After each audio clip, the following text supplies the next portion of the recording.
Урматтуу Алмаз Кулубекович, мына баяндама бердиңиздер. Дарманкул уулу Бакытта жакшы баяндама берди. Өзүңүз билесиз, баарыбыз чогуу сиздер менен биргеликте Совет Федерацияга, Госдумага барып, биргелешкен жыйын өткөрүп, ошол жерде бир топ сунуштарды бердик. Сиздер да бердиңиздер, биз да бердик. Анан ошонун негизги багыттары азыркы эң орчундуу маселе бул азыр Россия Федерациясында бул миграция мыйзамы абдан күчүнө кирип атат да, туурабы? Бизде чече турган маселе медициналык камсыздоо жана мектеп маселеси эң биринчи орчундуу болуп атат да. Ушуну кантип чечесиздер конкретный түрдө?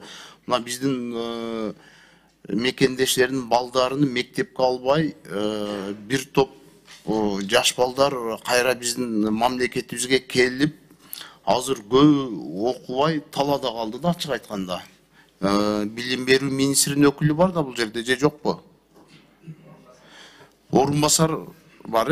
Бизде ошол Россиядан келген биздин жарандардын балдарын мектепке албай жатат азыркы учурда.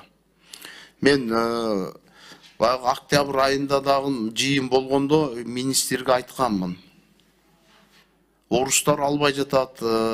Кантип сиздер анда биздин жаш өспүрүмдөрдү окутасыздар? Албай. Ушуга жооп берип коесузбу? Саламатсыздарбы?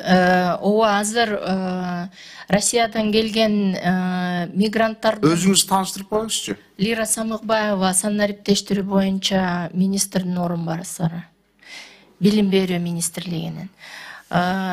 Эң негизги проблема бул ошо чет өлкөлүк, эгерде ошо жерден туулган болсо, ошо жерден ИНН менен келип, биякта ИНН жок, регистрациясы жок, кабыл албаган маселе бар болчу. Бирок азыр санариптештирүү министрлиги менен атайын ошондой балдар үчүн өзүнчө ИНН киргизүү менен жаңы мектептерге катталуу электрондук системасы менен катталууга мүмкүнчүлүк алышты. Жок, мындай болуп атат да. Мурда окуп жүргөн Россияда кадимкидей, андан кийин мыйзам күчүнө киргенден кийин такыр албай коюшту. Канчалаган биздин ошо жаш өспүрүмдөр биздин кайра өзүбүздүн мамлекетке келди. Азыркы учурда мектептерди албай жатат да буларды. Эгерде ошондой кайрылуулар болсо биздерге берсеңиздер, биз иштеп берели ошо. Жок, биз сиздерге кайрылуу бербей эле, сиздер бүт областагы, шаардагы, райондогу, гаронолорго сиздер тапшырма беришиңиздер керек. Россиядан келген жаш өспүрүмдөрдү мектепке алып, мектепке окууга алып, камсыз окуткула деп тапшырма беришиңиздер керек сиздерчи. Айтышыңыздар керек ошону. Окубаган канча окуучу жүрөт азыркы учурда? Азыр мен билишимче андай чектөө жок. Единственно ошо жанагы онлайн запись. Бул жерде отуруп калып айтпайбыз. Бизге кайрылышып атат. Биз анан айла жок ошо районолорго чалып жүрүп окууга мектепке киргизип атабыз. Бул болгон факт болуп атпайбы? Сиздер ошо боюнча тапшырма берип коюңуздар бүт районо, гаронолорго. Билим берүү тармагында тапшырма бербейсиздерби? Окуучуларды ата-энелер алып барса, атаңа бар, энеңе бар деп такыр кабыл албайт экен. Акча берсе кабыл алат экен. Бул факт, бул боюнча биз билебиз да. Биз эл менен иштегенден кийин ар бир депутатта маалымат бар. Бизге кайрылат. Ушуну камсыз кылыңыздар сиздер.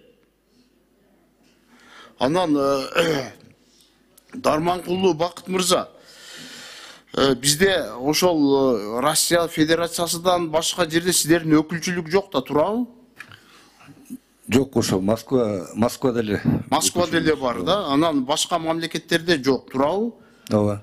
Анан груз 200-ди только сиздер жеткирүү боюнча сиздердин милдет да, туурабы? Башка чет өлкөдөгү тышкы иштер министрлигинин элчиликтери же баш консулдуктар ошолор иш алып барат. Акчасын биз которуп беребиз, заявка түшкөнгө жараша. Сиздер акчасын эле которуп Биз бересиздер. акчасын которуп беребиз, а жумушту Анда азыркы учурда Россия Федерациясында груз двестини бир эле авиакомпания алат экен да. Башка авиакомпаниялар менен сүйлөшүш керек. Конечно, бул өмүр тагдыр экен, ар кандай сыноо болот экен. Биздин мекендештердин өмүрү узун эле болсун, ар кандай кыргызстар менен кайтыш болгондон кийин туруп калат экен, бир эле авиакомпания алат экен да. Ушул боюнча ким жооп берет? Алмазкулбеков, сиздер иштейсиздерби? Урматтуу Рысбек Исламович, негизи жүк 200 боюнча Бакыт мырза айтып кеткендей, биздин элчиликтер жана башка консулдуктар иш жүргүзөт. Себеп алардын өкүлчүлүгү Москва шаарында эле. Авиакомпаниялар боюнча мен билишимче андай деле чектөө жок болчу. Сиз жана бекер алып келиш жагынан айтып атасызбы? Жок, бекер алып келбейт да. Бекер алып келишти уюштуруп атасыздарбы? Жок, ал толук бүт пособиялар төлөнөт. Транспортировка, даярдоо иштерди бүт төлөнөт. Жок, ал төлөнөт да, туурабы? Ооба, төлөнөт. Анан азыр канча бөлүнүп берет? Ал өзбестиге ар 80 регионго миңге жарашады, Рысбек Исламович.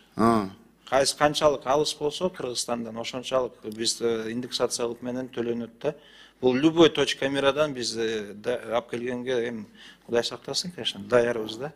Анан баягы Россиянын жарандыгын алып алгандардын да сөөгү кандай болот аларга? Жардам бересиздерби аларга да? Тилекке каршы эми Россиянын жарандыгын алган биздин туугандарыбыз ага бул мыйзамга дал келбейт да. Себеп биз өзүбүздүн эле жарандарыбызды карайбыз да. Бирок аларга мындай консультация жана башка жардамга даяр бергенбиз. Мекен карта алсачы? Жок, ал Алда тиешеси жок экен да анда. Жок. Макул баяндамаңыздарды уктук. Рахмат.